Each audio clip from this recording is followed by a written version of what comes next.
স্বার্থ ছাড়া কোন মানুষের আপন না। স্বার্থ ছাড়া সন্তান মাকে খেদমত করতে চায় না, স্বার্থ ছাড়া মাও সন্তানকে দেখতে চায় না। কোনো না কোনো স্বার্থ সন্তান এবং মায়ের সাথে, স্বামী স্ত্রীর সাথে, ভাই বোনের সাথে, পৃথিবীর মানুষের সাথে, একে অপরের সাথে, এমনকি নরেন্দ্র মোদীর সাথে আর শেখ হাসিনার সাথেও স্বার্থ জড়িত আছে না নাই? স্বার্থ যতদিন ছিল ততদিন পর্যন্ত শেখ হাসিনার পক্ষে বলেছে। আজকে ডক্টর ইউনূসের সাথে মিটিং হয়েছে, একটা বারের জন্যও আমাদের মোদী সরকার বলে নাই যে শেখ হাসিনারে ফিরায়ে আবার সেই চেয়ারটাই বসাই দাও বলেছে নাকি, বরং আমাদের সরকার বলেছে শেখ হাসিনার ফিরাই দিতে হবে। ঠিক না? আমাদের সরকার দাবি করেছে, ডক্টর ইউনূস বলেছে যে শেখ হাসিনাকে আমাদের টাকা না দিয়ে কোনে যাচ্ছে। আবার আসছেন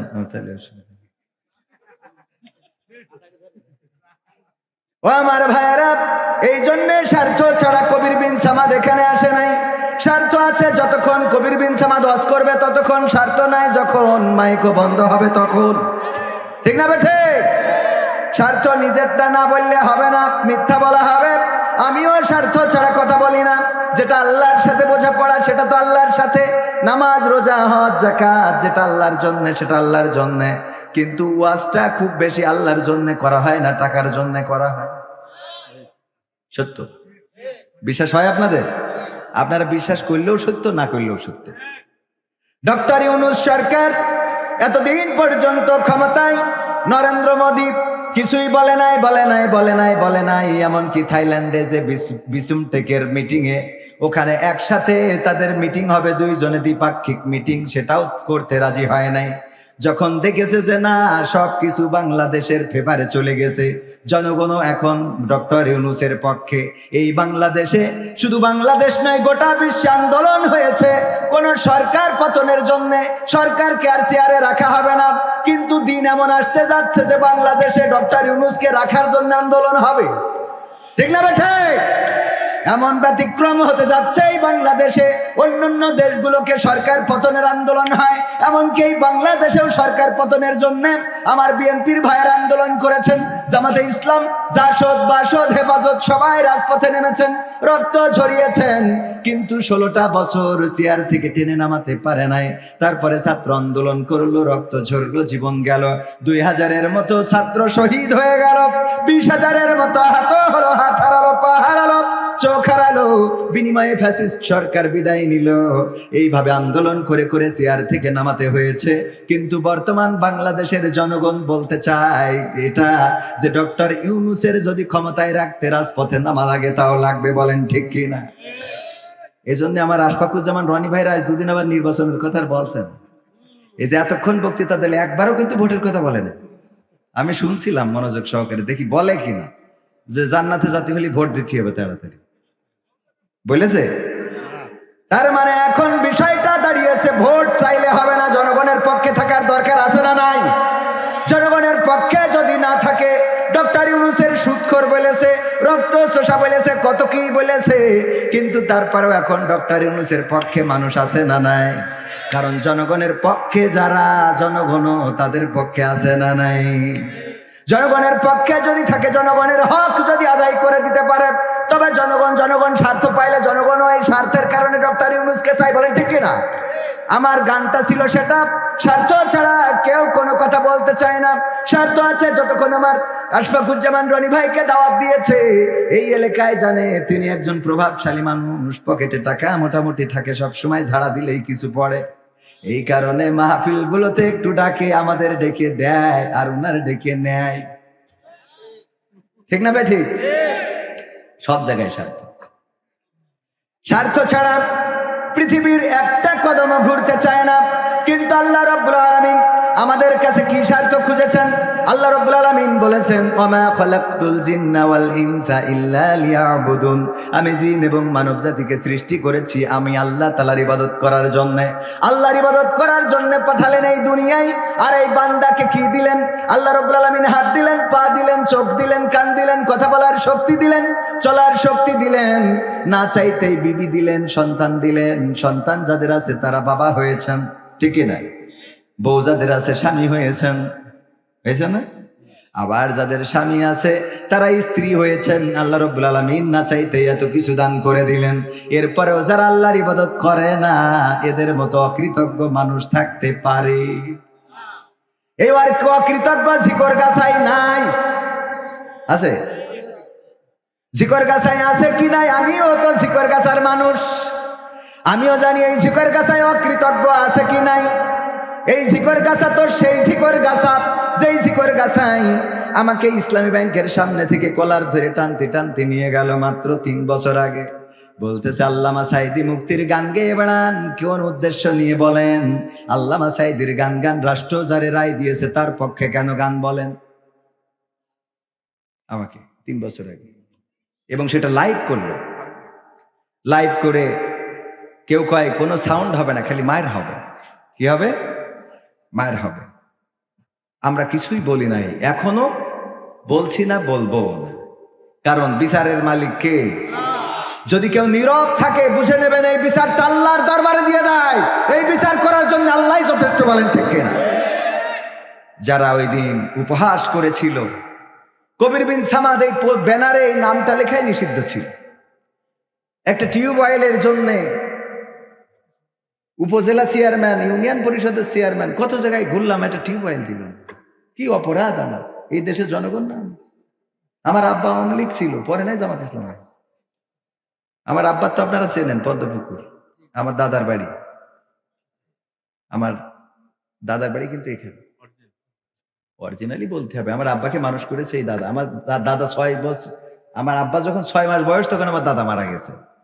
তো গেলে আমার দাদি, মানে প্রথম সন্তান 6 মাস বয়স, তার মানে আমার দাদির অবস্থা কি? সেই সময় যে দায়িত্বটা নিয়েছিলেন এই পদ্মপুকুরের সন্তান, ইজ্জত ধনী।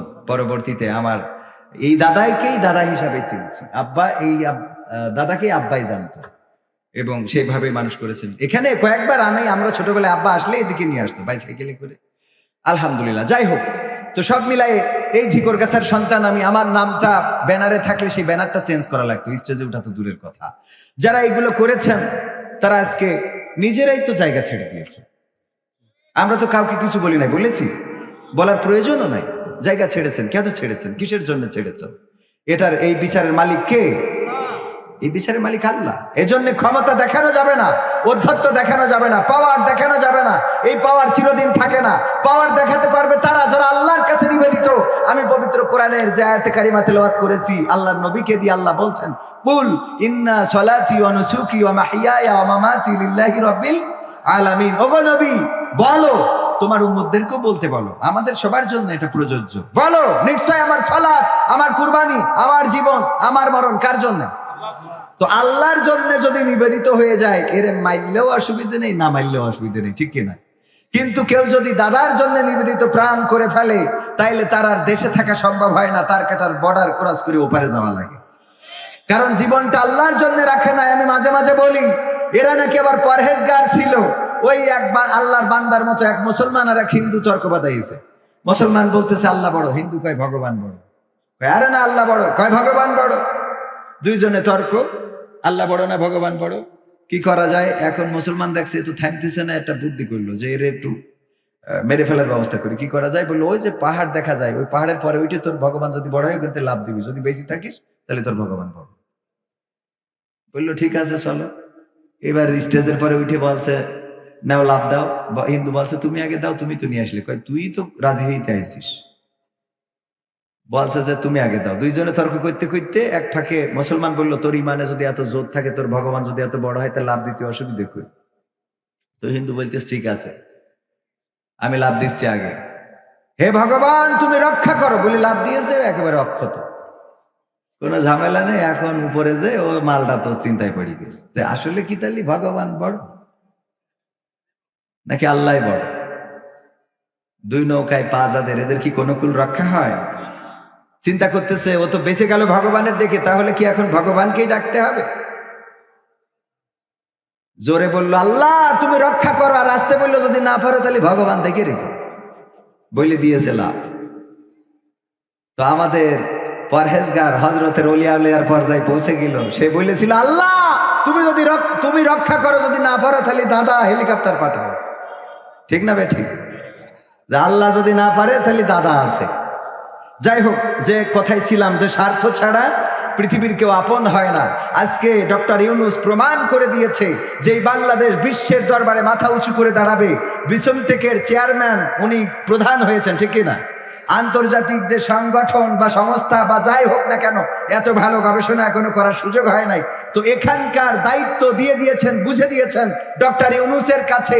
এটা প্রমাণ করে যে বাংলাদেশ এখন বিশ্বের বুকে মাথা উঁচু করে দাঁড়াবে। এই দেশ নিয়ে আর ষড়যন্ত্র করে পার পাওয়া যাবে না।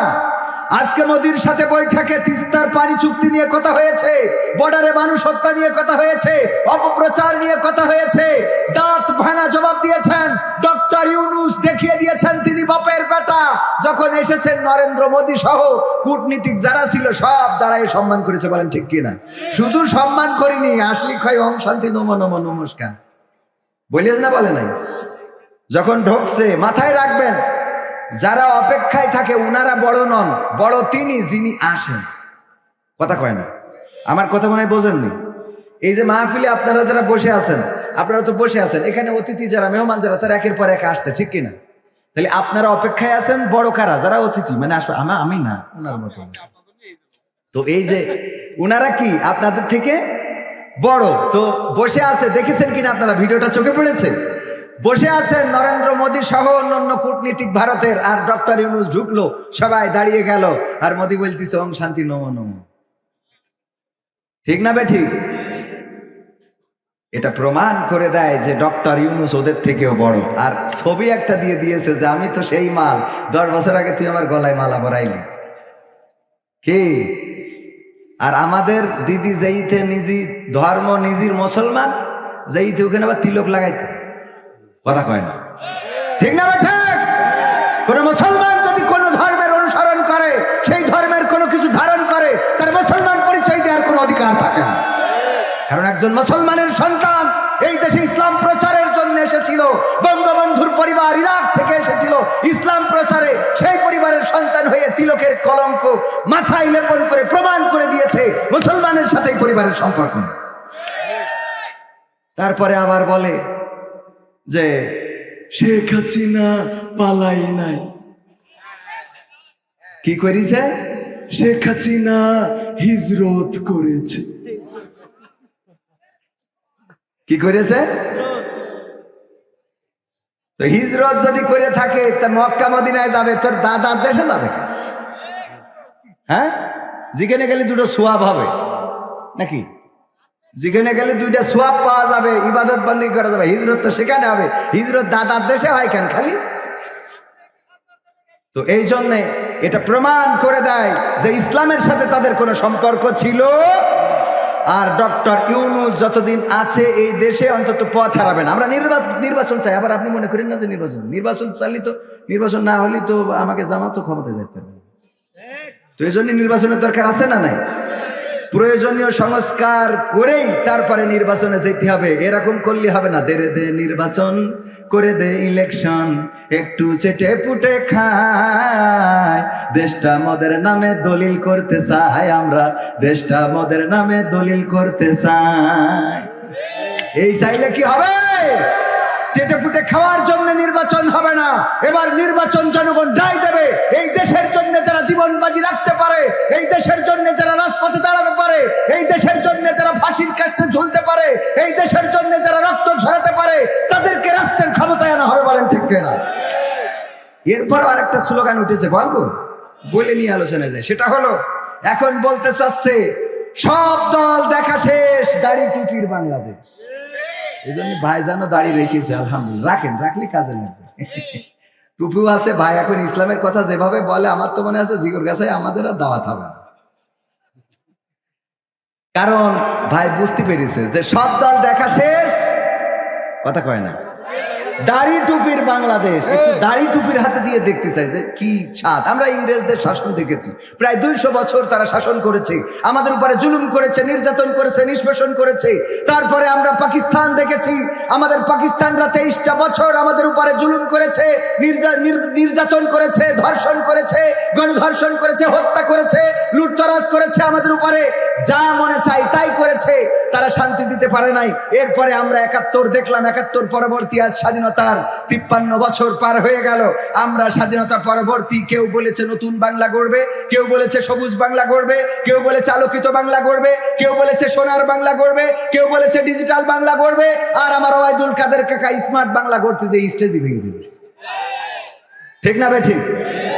এত কিছু গড়তে চেয়ে যেহেতু পারে নাই, সুতরাং আমাদের বক্তব্য হলো আর সোনার বাংলা, নতুন বাংলা, সবুজ বাংলা, সোনালী বাংলা, রূপালী বাংলা, দীপালি বাংলা, পূবালী বাংলা, ডিজিটাল বাংলা, স্মার্ট বাংলা এইগুলো দেখার ইচ্ছা নাই। আমরা আগামীতে দেখতে চাই আল কোরআনের বাংলা দেখতে চাই। বলেন ঠিক না? আল কোরআনের বাংলা দিয়ে দেখতে চাই যে আসলে কি হতে পারে। এইবার একটা প্রমাণ যদি আপনাদের দিই, ধর্ষণ বেড়ে গিয়েছিল মাঝখানে, এত ধর্ষণ, ঘরে ধর্ষণ, মানে এ যেন ওই যে ফেরাউনের সময় একবার ব্যাঙের গজব আসতো, একবার পানির গজব আসতো, একবার শুকনো খরা, এক এক রকম গজব আসতো না। ডক্টর ইউনূস ক্ষমতা নেওয়ার পরে যেন ওরকম শুরু হলো। একবার ভ্যানওয়ালা, রিক্সাওয়ালা, একবার আনসারওয়ালা, একবার পুলিশওয়ালা, সব রাজপথে শাহবাগে যার দরকার, ফকিররাও যে না জানি কবে দাঁড়ায় পড়ে যে আমাদের ভিক্ষে 2 টাকার নোট চলবে না। তো এখন এইভাবে এক একজন এক এক আন্দোলন করতে করতে করতে করতে ছিনতাই বেড়ে গেল, চুরি বেড়ে গেল। ঠিক কিনা? চুরি ছিনতাই বেড়েছে না? এরপরে ধর্ষণ, যেখানে সেখানে বাচ্চা শিশু ধর্ষণ, গণধর্ষণ, এমনকি তাকে হত্যা। আর্মির সম্মিলিত সামরিক হাসপাতালে নিয়ে যেয়ে পর্যন্ত এ বাচ্চাটা মেরে ফেলা হলো, মরে গেল। আমি জানি না যে মারা হলো না, কারণ একটি ষড়যন্ত্র চলছিল। বলেন ঠিক কিনা? তো এরপরে বামেরা আবার দাঁড়ায় গেল রাজপথে। কোথায়? শাহবাগে। বামেরা কি দাবি করলো? যে ধর্ষণের শাস্তি হতে হবে মৃত্যুদণ্ড। বামেরা, যারা আল্লাহতে বিশ্বাস করে না, কোরআন বিশ্বাস করে না, তারা কি শাস্তি চেয়েছে? কারা চেয়েছে? তো বামেদের বোঝা উচিত, আমার আল্লাহ 1400 বছর আগে এই ধর্ষণের শাস্তি কি দিয়ে দিয়েছে? কোরআনে কয় কোরআন মৃত্যুদণ্ড। আল্লাহ দেওয়া শাস্তি কি? বামেরাও চাই কি? আর ডানিরা তো মৃত্যুদণ্ড তো চাওয়ার দরকার নেই, এটা তো অলরেডি খাতা কলমে আছে। ঠিক না? তো তার মানে ধর্ষণের শাস্তি যেহেতু মৃত্যুদণ্ড চাও, সুতরাং বেশি কিছু দরকার নেই, কোরআনটা সংসদে বসাই দাও। যদি দুর্নীতিমুক্ত না হয় তাহলে আমরা হুজুররা এই দেশ ছেড়ে পাকিস্তানে যাব। কথা কয় না? ঠিক না বেঠে? একটা ধর্ষণের শাস্তি যদি কোরআন দিয়ে দেখিয়ে দেওয়া হতো, চুরির শাস্তি যদি হাত কেটে দেওয়া হতো, ছিনতাইকারীর শাস্তি যদি এক পাশের পা অপর পাশের হাত কাটা হতো, যদি কেউ হত্যা করে তার শাস্তি যদি কতল করা হতো, গলা থেকে মাথা আলাদা করে দেওয়া হতো, তাহলে এত খুন খারাপি এই জমিনে হতো? এগুলো বাড়ার পিছনেও কারণ ছিল। কারণ বলবো? কারণটা বলি। কারণ হলো, একবার এক কাফন চোরা মারা যাওয়ার সময় সন্তানদের ডেকে বলছে, শোনো, আমি মারা যাওয়ার পরে তোমরা এমন কিছু করবা যাতে অন্তত আমাকে মানুষ ভালো বলে। আমাকে কি বলে? তো ওই সন্তানরা ওরাও কাফন চুরি করে, মানুষই বলে যে এর আব্বাও কাফন চুরি করতো, এও কাফন চুরি করে, এর তো কেউ ভালো, আব্বার তো কেউ ভালো কয় না। সবাই বাপেরে খারাপ বলে যে ওর বাবা ছিল কাফন চোর, সন্তানও হয়েছে কাফন চোর। সন্তানরা চিন্তা করলে এর থেকে নামাজি হয়ে যায়, রোজাদার হয়ে যায়, আল্লাহওয়ালা হয়ে যায়। আল্লাহওয়ালা হয়েছে, মসজিদে গেলি কয় মসজিদে এসেছে, তাতে কি হবে? ওর বাপ ছিল কাফন চোর। তো চিন্তা করলে এতেও তো কাজ হবে না, তাহলে কি করা যায়? আমরা মসজিদে সবার খাবার দেব, যারা নামাজ পড়বে তাদের খাবার দেব। খাবার দেয়, ছোট ছোট যারা আছে ওদের বাইসাইকেল কিনে দেয়। কয় এই বাইসাইকেল কে দিয়েছে? তা ওই যে কাফন চোরা ছেলেরা দিয়েছে। তাহলে ভালো কাজ করেও কি বাবারে ভালো বলতেছে? কারে খারাপ বলতেছে? বাবারে। তো চিন্তা করলো এই ভালো কাজ করে আর লাভ নাই, এটা ছেড়ে দিয়ে আবার কাফন চুরি শুরু করি। তবে কাফন চুরি করতে হবে, এখন শুধু চুরি করলে হবে না, যেই গোরস্থানের কাফন চুরি করবো, লাশটা তুলে নিয়ে বাঁশ একটা ঘড়ি দিয়ে ওই যে ওখানে তেল পাম্পের সামনে যে মূর্তিটা আছে ওখানে টেঙায় রাখবে। এই কাজ যখন করিছে, মানুষ বলা ধরলো যে এগের থেকে তো এগের বাপ ভালো ছিল। কথা বোঝেন? মানে ওদের বাপ তো খালি কাফন চুরি করতো, এ তো কাফন চুরি করে পাশার মধ্যে বাস ঢুকে আবার এই উপজেলার মোড়ে টেঙাইতো। তাহলে এগের থেকে তো এদের কি ছিল? বাপ ভালো ছিল। আমাদের দেশে একের পর এক চুরি, ছিনতাই, ডাকাতি, খুন খারাপি একের পর একটা করে আসতেই থাকলো, যেন জনগণ বলতে পারে আগেই তো ভালো ছিল। ঠিক না বেঠি? সেগুলো বন্ধ হয়ে যাচ্ছে এবং যাবে ইনশাআল্লাহ। ষড়যন্ত্র করে লাভ হবে এই দেশেরই যারা জনগণ বুঝে নিয়েছে রক্ত দিয়ে। সুতরাং এই দেশ গড়ার জন্য আমরা বাংলাদেশে কোরআনের আইন দেখতে চাই। কোরআনের আইন যদি বিএনপি কায়েম করে আমাদের কোনো আপত্তি আছে? যদি জামাত কায়েম করে আপত্তি আছে? যদি আওয়ামী লীগ কায়েম করে আপত্তি আছে? কিন্তু জামাত, হেফাজত, হুজুররা যদি কোরআনের বিপক্ষে যায়, তাদের বিপক্ষে আমরা দাঁড়াতে রাজি আছি না নাই? আল্লাহ আমাদের সেই তৌফিক দান করুন, বলেন আমিন। আলোচনায় যাব, কথা বেশি বাড়াবো না। আপনারা কি শুনতে রাজি আছেন? শেষ করে যাবেন ইনশাআল্লাহ? কষ্ট হবে আপনাদের? এই কথাগুলো বাস্তবতার সাথে কিছু কথা না বললে হয় না। না বলে নিলে আবার ভাইও মাইন্ড করবে যে আমি একটু রাজনৈতিক নেতা আছি, আমি রাজনীতির কথা আসলে বলতে চাই না, আমার একটু আমার পক্ষে বললো না। ভাইজান বিএনপি করে, পক্ষে একটু বলার দরকার আছে না নাই? তো ভাইদের ভালো সহি বুঝ দেওয়ার দরকার আছে না নাই? সহি বুঝ ছিল না, উল্টো পাল্টা খালি যে নেই যাচ্ছিল, খালি নির্বাচন করছিল। কিন্তু ডক্টর ইউনূসের হাতকে আগে শক্তিশালী করতে হবে, দেশকে দেখাই দিতে হবে দাদার পক্ষে যে যদি নির্বাচন চাই তাদের ভোট এই বাংলাদেশের জনগণ দেবে। দাদার ষড়যন্ত্রে এই দেশে কোনো নির্বাচন হবে না। বাংলাদেশের মানুষ দাদার প্রেসক্রিপশনে আর চলবে না। দাদার প্রোডাক্ট যেটা ছিল সেটা ওই দেশে নিয়ে যাওয়া শেষ। এখন যারা আছে তারা দেশপ্রেমিক, দাদার ওকালতি দালালি যারা করবে তারা জামাতের হলেও অন্তত এই দেশে জায়গা হবে। ভিসা না দিলেও তার কেটার বেড়া পার করবে, কথা কয় না। ভিসা যদি নাও দেয় তাও তার কেটার বেড়া পার করে দেওয়া হবে, কারণ আমাদের বন্ধুত্ব হবে সমানে সমান। তোমরা সীমানায় বর্ডারে মানুষ হত্যা করবা আর আমরা তোমাদের ওই পতাকা বৈঠক করে লাশ নিয়ে আসবো, সেটা হবে না। আমাদের লাশ ফেললে তোমাদেরও লাশ পড়বে। ওরা লাশ মাতি এখন আর আমাদের তা না মেরে, সেদিন পত্রিকায় দেখলাম ওগের তা নিজের একটা মেরে বসে দেখেছেন আপনি? বাংলাদেশে মনে করি গুলি করে মেরি দেখে না আমাদের তা। কারণ এখন তো বাংলাদেশিরা বুঝে গেছে আর দরকার নেই। দাদা আমাদের সরকার যেহেতু সব দ্রব্য মূল্যের দাম কম রেখেছে, রোজার মাসে কি কারেন্ট গেছে? সাহারির সময় কারেন্ট পাইছেন না? ইফতারিতে পাইছেন কিনা? আলহামদুলিল্লাহ, দেশ এভাবে এগিয়ে যাবে, এগিয়ে যেতে হবে। যেখানে অন্যায় সেখানে প্রতিবাদ প্রতিরোধ আমাদেরই করতে হবে। এই দেশ আমাদের করতে হবে, আর চুপ থাকা যাবে না। আমার ছাত্ররা যদি রক্ত দিতে পারে, অনেক মায়েরা এখনো কাঁদে, একটাই মাত্র সন্তান ছিল, সেটাই রাজপথে রক্ত দিয়েছে। তো আমাদের এই রক্ত দিলে কোনো আর অসুবিধা আছে? বিনিময়ে আমরা স্বাধীনতা পেয়েছি, দেশ পেয়েছি, যেই দেশে কথা বলার অধিকার পেয়েছি, সেই দেশকে রক্ষা করার দায়িত্ব আমাদের। আল্লাহ আমাদের সেই তৌফিক দান করুন, বলেন আমিন। আমি যেহেতু প্রধান আকর্ষণ, ওয়াজ আজকে না করলে হবে। প্রধান আলোচক হযরত মাওলানা আবু যর গিফারি ভাই, উনি তো দারুণ ওয়াজ করেছেন আলহামদুলিল্লাহ। আমার ঝামেলাটা হলো যে আমি দ্বিতীয় বক্তা হইলে আমার কালেকশন করা লাগে, আবার প্রধান বক্তা হইলে কয় আমাদের এখানে প্রধান বক্তার কালেকশন করা। ওয়াজ করতে যে কত অভিজ্ঞতার মধ্যে পড়েছিস তা সে বলে বোঝানো যাবে না। পাবনায় গেলাম, আমি মনে করি পাবনার লোক একটু বোঝে কম। ও মা না, ওরা হইলো অন্য দেশের পাগল নিয়ে যে ভালো করে বাড়ি পাঠাই দেয়। আমার দাওয়াত দিয়েছে, আমি বললাম যে যাই করেন তাই করেন, আমার কিন্তু 10টা স্টেজ দেবেন, আমি 12টার মধ্যে শেষ করবো। বলছে হুজুর আসেন, অসুবিধা নেই। যাওয়ার পরে এবার আমার 12টার সময় তুলি বলছেন নেন এবার পড়াই শেষ করবেন, করেন 12টার মধ্যে শেষ। আমি বলেছি যে 10টায় উঠালেই 12টায়, যদি 10:30টায় উঠান তাও 12টায়, 11টায় উঠাইলেও 12টায়, যদি 11:30টায় উঠান তাও 12টায়। আমার 12টার পরে উঠাই দেখি হুজুর পড়াই শেষ করেন। বুদ্ধি আছে না নাই? তো এই যে এই জাতীয় কোনো জায়গায় গেলে কয় ভাই এখানে বিশেষ বক্তা কালেকশন করে, আমি যদি বিশেষ বক্তা হই, আর যদি প্রধান বক্তা হই কয় ভাই প্রধান বক্তা কালেকশন করে। আমার ভাইজান যিনি আসছেন আবু যর গিফারি ভাই, উনি ছিলেন প্রধান আলোচক। উনি একটু এই কাজটা করে দিয়ে গেলে লাস্টে যারে উঠানো হয় তারে দিয়ে কালেকশন করাইতে হয় না, কারণ তারে দিয়ে কালেকশন করাইলে লোকজন ঠাস করে উঠে চলে। এটা মানেন আর না মানেন, অভিজ্ঞতার আলোকে বলতেছি। আমি বিশেষ বক্তা আমারে করে দিতেন, আমি এসে 8টার সময় থেকে 10টা পর্যন্ত ওয়াজ করি, কালেকশন করি, টাকা তুলি আপনাদের দিয়ে আমারটা নিয়ে বাড়ি চলে যেতাম। মানে এখানে তো অন্য জায়গায় আমি অগ্রিম কমপ্লিট বুঝে নিয়ে তারপরে যাই, এখানে বাড়ির কাছে তো ওই জন্য করি। খুব খারাপ অবস্থা যাচ্ছে। দাদা বাড়ি তো একটু বেশি করে দেবেন, আল্লাহ কবুল করুন, বলেন আমিন। তো যাই হোক, আমার মতো এত সরল সোজা, এত সোজা সাপটা কথা কেউ বলবেন। এত সোজা সাপটা কথা বলার জন্য বুকির জজবা থাকা লাগবে। আমি করি অন্যায়, এমনি পাপের সীমা নেই, তারপরে যদি মিছে কথা বলি। অনেকেই স্ট্যাটাস দেয় আমি কোরআনের দাওয়াত নিয়ে আজকে চললাম রাজশাহী। তোর দাওয়াত টাকা না দিলে তুই রাজশাহী তো জীবনে জাতি দেখি রাজশাহী কি, তুই তো আমাকে ছুটি পুরো আসিস না, কথা কয় না। ও কোরআনের দাওয়াত নিয়ে চলে যাচ্ছে রাজশাহী, টাকা না দিলি তো আসে না, বলেন ঠিক না ভাই? ঠিক। তো যাই হোক, আজকের এই মাহফিল কিসের উদ্যোগে? 12তম বাৎসরিক তাফসীরুল কোরআন মাহফিল পদ্মপুকুর দারুস সালাম কুরআনিয়া হাফিজিয়া ও এতিমখানার উদ্যোগে। এই মাহফিলের শ্রদ্ধাভাজন সভাপতি রয়েছেন জনাব মোহাম্মদ আব্দুল আজিজ খোকন সাহেব, যিনি সভাপতি পদ্মপুকুর দক্ষিণপাড়া জামে মসজিদ, এবং আজকের প্রধান অতিথি হিসেবে রয়েছেন আমার পাশে জনাব শ্রদ্ধাভাজন বড় ভাই মোহাম্মদ আশফাকুজ্জামান খান রনি। এছাড়া আলোচনা করেছেন হযরত মাওলানা আবু যর গিফারি, আলোচনা করেছেন অত্র অঞ্চলের আরো অন্যান্য উলামায়ে কেরাম। পরিচালনায় রয়েছেন মোহাম্মদ আব্দুর রহমান, যিনি পরিচালক রাজাতুল জান্নাত মহিলা মাদ্রাসা। এছাড়া আমার সামনে ভূমিষ্ঠ দিনদার ইমানদার মুসলমান ভাই বাবাজিরা, পর্দার অন্তরালে আমার মা এবং বোনেরা, সবাইকে অন্তরস্থল থেকে আনুষ্ঠানিকভাবে সালাম জানাচ্ছি, আসসালামু আলাইকুম ওয়া রাহমাতুল্লাহ। আল্লাহর শুকরিয়া আদায় করছি যে মহান রব দয়া করে মায়া করে আমাদেরকে মানুষ হিসাবে সৃষ্টি করেছেন, আজকের এই পরিবেশে আসার বসার তৌফিক দান করেছেন। যেই সময় পদ্মপুকুর হাসপাতালে অনেকেই আছে মৃত্যু যন্ত্রণায় কাতরাচ্ছে, এখানে না থাকলেও সদরে আছে, যে আল্লাহ এতগুলো মুসিবত থেকে মুক্ত রেখে এখানে এসে বসার তৌফিক দান করেছেন, সেই রবের শুকরিয়া আদায় করে সবাই পড়ছি আলহামদুলিল্লাহ।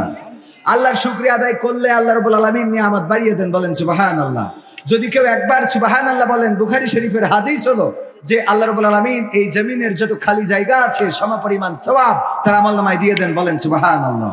সুবহানাল্লাহ বললে কোনো অসুবিধা নাই, সুবহানাল্লাহ, আলহামদুলিল্লাহ, লা ইলাহা ইল্লাল্লাহ, আল্লাহু আকবার, যদি কেউ একবার এই চারটা কালিমা পড়ে আল্লাহ রাব্বুল আলামিন তার জন্য জান্নাতে একটা বীজ বপন করে দেন, যেটার চারা হয় এবং পরকালে ওই জান্নাতের গাছের ছায়াতলে সেই স্থান পাবে।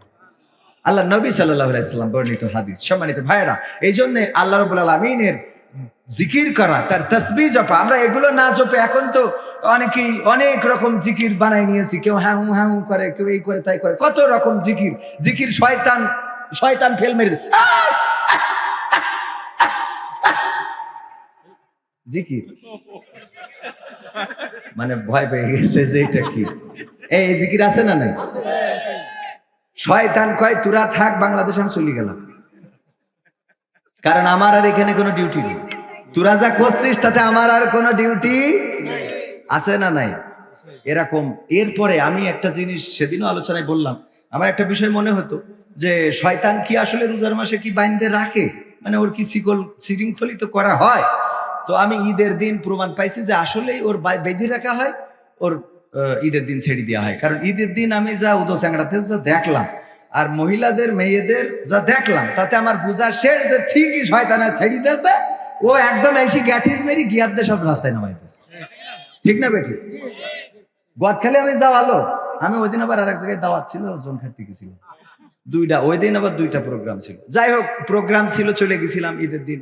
তো সব মিলাই এই যে অবস্থাগুলো দেখেছেন না, আর মা বোনদের ধৈর্য আছে, আমি ধৈর্য পাইছি শয়তানের ধৈর্যের উপরে ধৈর্য আমি কারো দেখি না। আপনাদের মনে হয় আল্লাহ বলেছে কি, ইন্নাল্লাহা মাআস সাবিরিন, আল্লাহ ধৈর্যশীলকে পছন্দ করে, এবং সেই ধৈর্যশীল শয়তানের উপরে আমি একটাও পাই নাই।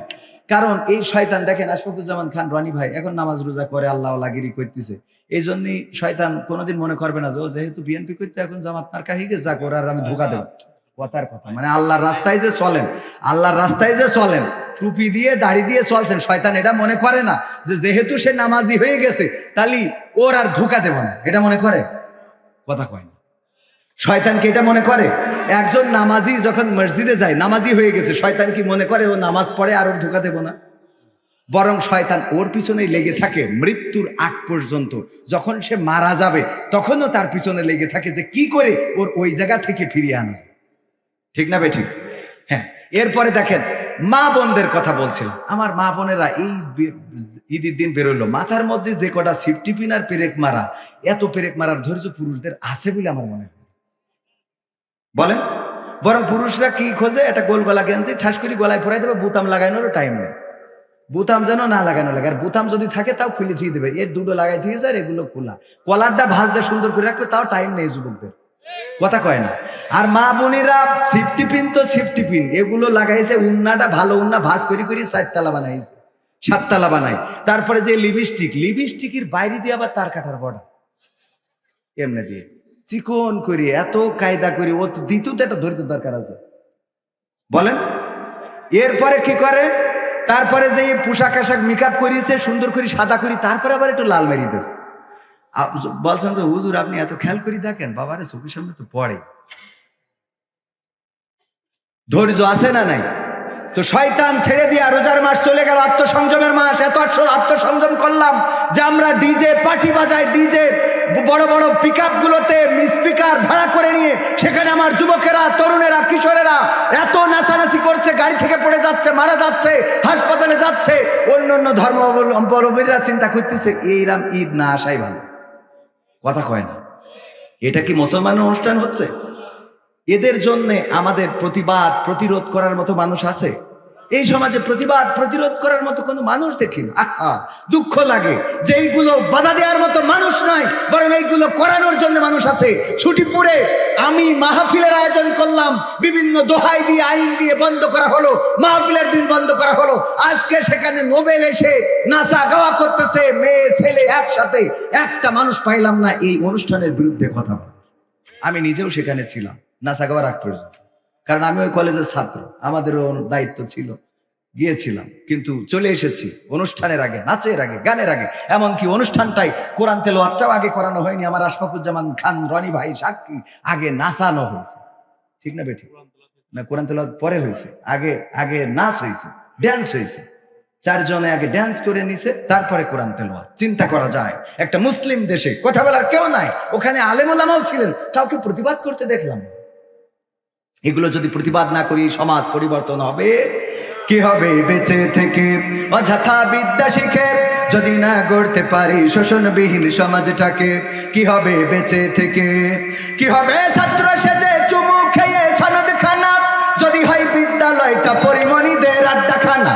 কি হবে? ছাত্র সেজে চুমু খেয়ে সনদ খানা যদি হয় বিদ্যালয়টা নায়িকাদের আড্ডাখানা। এর চেয়ে মরাই ভালো, দেশ ছেড়ে যাওয়াই ভালো। এর চেয়ে মরাই ভালো, দেশ ছেড়ে যাওয়াই ভালো। কি হবে? ধোকা দিয়ে বিবেকটাকে, কি হবে? ধোকা দিয়ে বিবেকটাকে, কি হবে? বেঁচে থেকে অযথা বিদ্যা শিখে যদি না গড়তে পারি শোষণবিহীন সমাজটাকে, কি হবে? বেঁচে থেকে কি হবে? লেখালেখি কলমবাজির ওই মহড়া সমাজের আসল চিত্র যদি না যাই তুলে ধরা। কি হবে? লেখালেখি কলমবাজির ওই মহড়া সমাজের আসল চিত্র যদি না যাই তুলে ধরা। যদি ওই ঘুষের বলে কলমটা উল্টো চলে, যদি ওই হ্যালো কলে ক্যামেরা উল্টো বলে, তবে কি যাবে রোখা দুর্নীতিকে, তবে কি যাবে রোখা দুর্নীতিকে। কি হবে? বেঁচে থেকে অযথা বিদ্যা শিখে যদি না গড়তে পারি শোষণবিহীন সমাজটাকে, কি হবে? বেঁচে থেকে কি হবে? যুবক নামের বোঝা হয়ে এই ধরাতে যেখানে মা বোনেরা ধর্ষিতা হয় দিনে রাতে। কি হবে? যুবক নামের বোঝা হয়ে এই ধরাতে যেখানে মা বোনেরা ধর্ষিতা হয় দিনে রাতে। যৌবনের সার্থকতা ঘুচিবে সকল ব্যথা, যৌবনের সার্থকতা ঘুচিবে সকল ব্যথা। পারো যদি বলি দিতে মানুষরূপী পশুটাকে, পারো যদি বলি দিতে মানুষরূপী পশুটাকে, কি হবে? বেঁচে থেকে অযথা বিদ্যা শিখে যদি না গড়তে পারি শোষণবিহীন সমাজটাকে, কি হবে? বেঁচে থেকে কি হবে? নামাজ রোজা ইমানদারির ভয় করে কোরআনের খাদেম যারা, তারা যদি থাকে কারাগারে। কি হবে? নামাজ রোজা ইমানদারির ভয় করে কোরআনের কর্মীগুলো থাকে যদি কারাগারে। মসজিদের কোণে বসে জিকির যত করো কষে, মসজিদের কোণে বসে তাসবিহ যত টানো ঠেসে, এভাবে যাই না পাওয়া আল্লাহকে, এভাবে যাই না পাওয়া আল্লাহকে। কি হবে? বেঁচে থেকে অযথা বিদ্যা শিখে যদি না গড়তে পারি শোষণবিহীন সমাজটাকে, কি হবে? বেঁচে থেকে কি হবে? কি হবে? ইমাম হয়ে কি হবে? আলেম হয়ে ইমাম সেজে মসজিদেতে পারো যদি সত্য কথা উচ্চ স্বরে না বলিতে।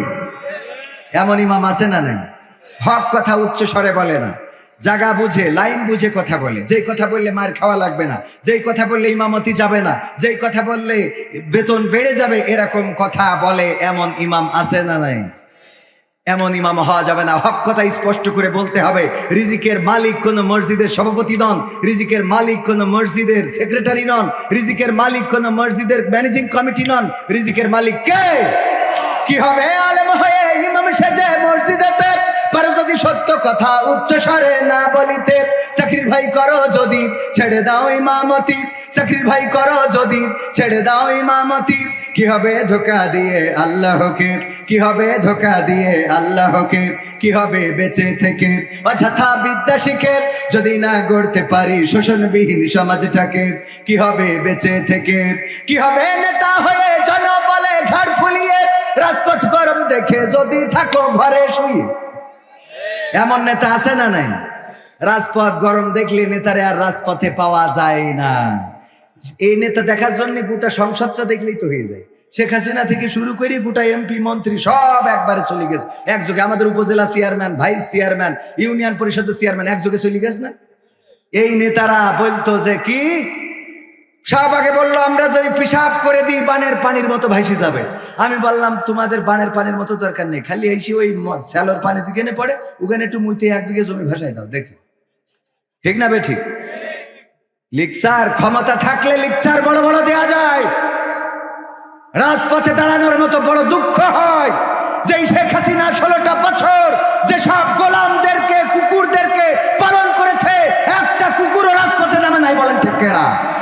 আবার তারাই আমাদেরকে দেখলে ঘেউ ঘেউ শুরু করে দিত।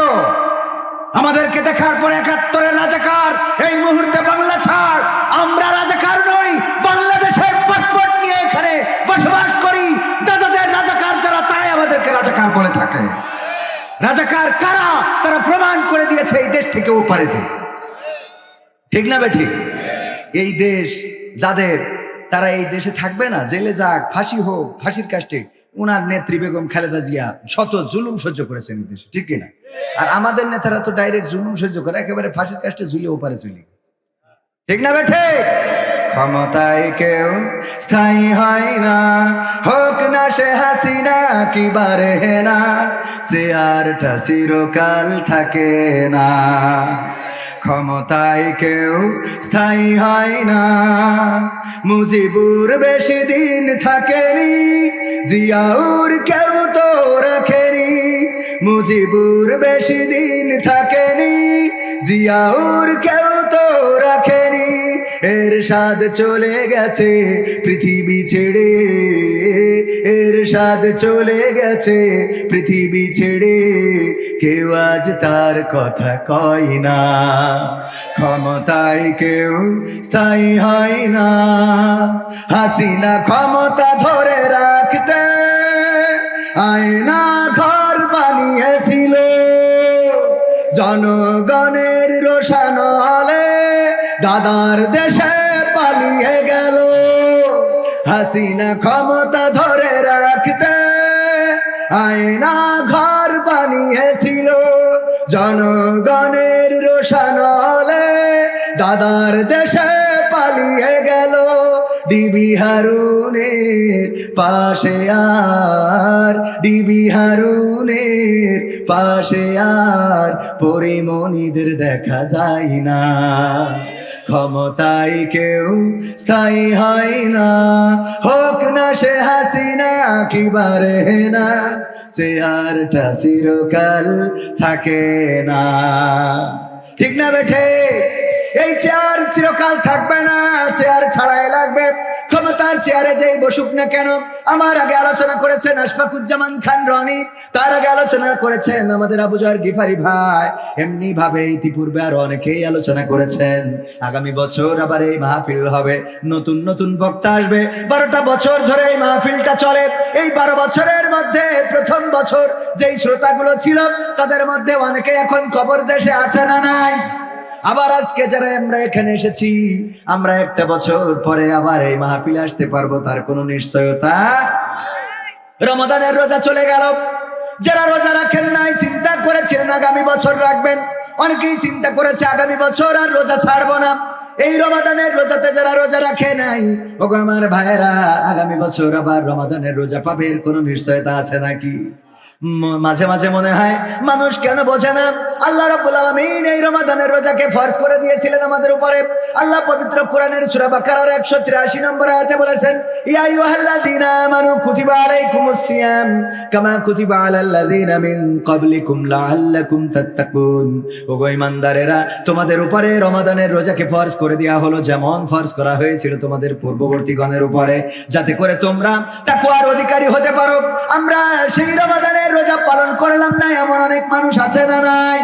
আবার যারা রোজার পালন করেছে, তারাবি পড়েছে, লাইলাতুল কিয়াম করেছে, ইফতার করেছে, সাহরি খেয়েছে, শাওয়ালের চাঁদ উদয় হয়েছে, ঈদের নামাজ পড়ে জোহরের ওয়াক্তে আর মসজিদে পাওয়া যায় নাই, এমন আছে না নাই? আপনাদের এলাকায় আছে?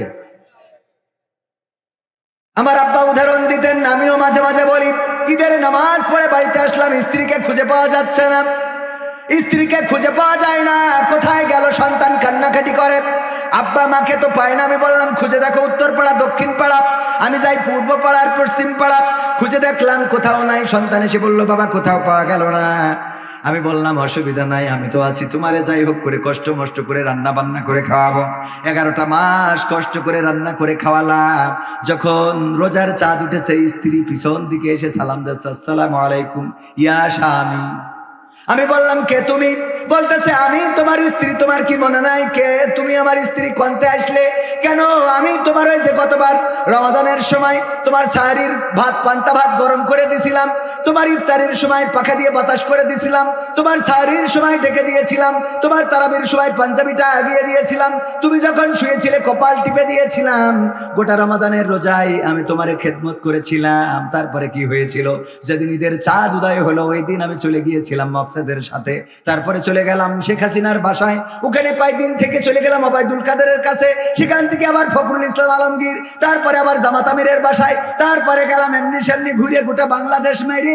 হঠাৎ করে যখন ঈদের রোজার চাঁদ উদয় হয়েছে, মনে পড়লো আমার স্বামীর সেহরি রান্না করে দিতে হবে, তারাবির সময় পাঞ্জাবিটা আগিয়ে দিতে হবে, ইফতারের সময় বাতাস করে দিতে হবে।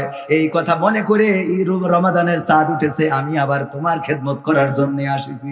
আমার সন্তানকে বললাম খোকা তোর মারে আমি কি করব? আমার সন্তান বলছে আব্বা যাই করো তাই করো, এই মার কিন্তু আর ঘরে তোলা হবে।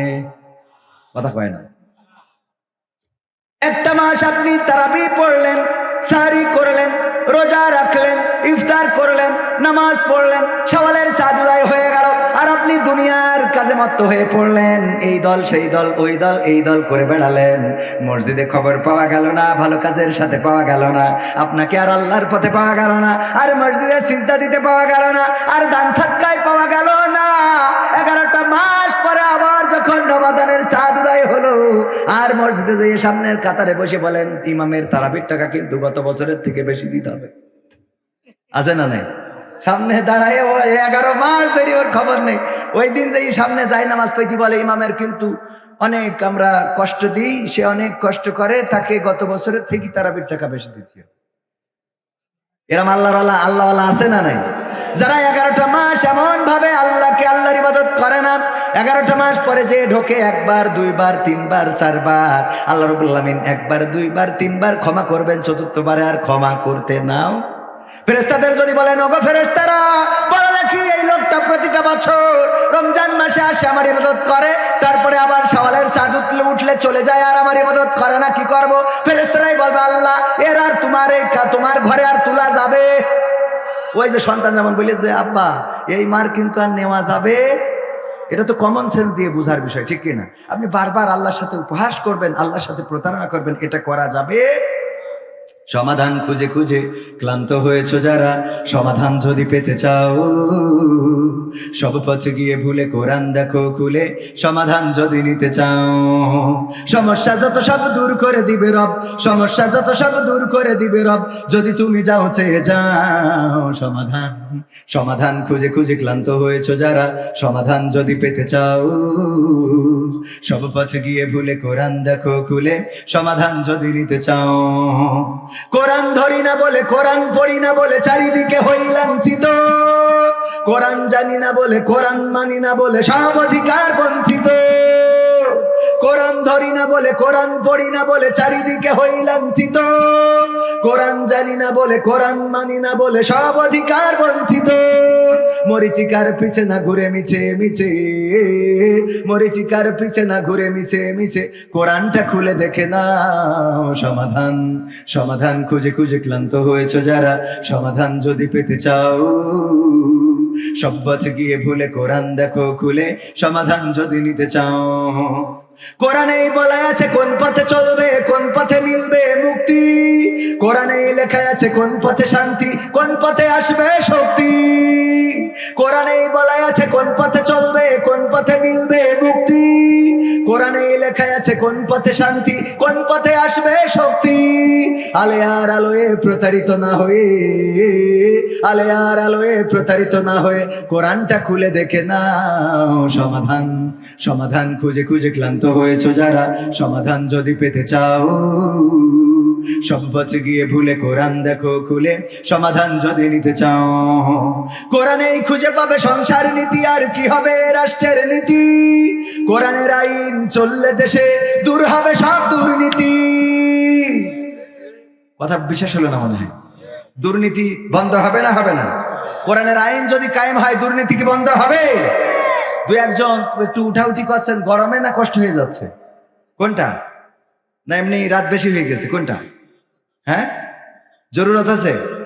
শেষ করে দেব, শেষ করে দেব। এলাকার সন্তান, বেশি কথা এখানে বলা উচিত না। আমি শুনছিলাম আমার রকি যখন দাওয়াত নিয়েছে, সে আমার বললো যে আমি এখানে বিশেষ আলোচক। তো আমি এটা ঠিকভাবে নিয়েছিলাম যে বিশেষ আলোচক হইলে ঠিক আছে, এলাকার সন্তান জিকর গাছায় বিশেষ আলোচক হওয়াই উচিত। কারণ এলাকার সন্তান প্রধান বক্তা হইলে সেটা চলে না। এরপরে আবার এখানে আসার পরে যেটা দেখলাম খুবই বেকায়দা অবস্থা, এক বাড়ি পার্কিং, আর এক বাড়ি বসাইলো, আর এক বাড়ি ডাকে খাওয়ার জন্য, 3 বাড়ি যাইতে হবে। তো মনটা খারাপ হয়ে গেল, গেলামই না। এরপরে শুনলাম বিশেষ বক্তা তিনি কালেকশন করবেন, ওমা, পরে শুনি কালেকশন না করে নেমে চলে গেল। জিজ্ঞেস করলাম, কয় আমার কালেকশন করার কথা বলেই নাই আবু জার গিফারি ভাই। তো সব দায় দায়িত্ব আমার পরে, ওয়াজ করবেন, গান গাবেন, কালেকশন করবেন, সব আমার পরে। এলাকার সন্তান আমার কথা শোনার জন্য এরা বসে থাকে, আপনার মনে হয় তো টাকা চালিয়ে পড়তে?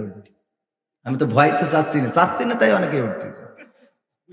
এখনো মা বোনদের নিয়ে কিছু কথা বলার দরকার আছে না নাই? মা বোনদের কিছু নসিহা করা দরকার। মা বোনেরা অধিকাংশ জাহান্নামে।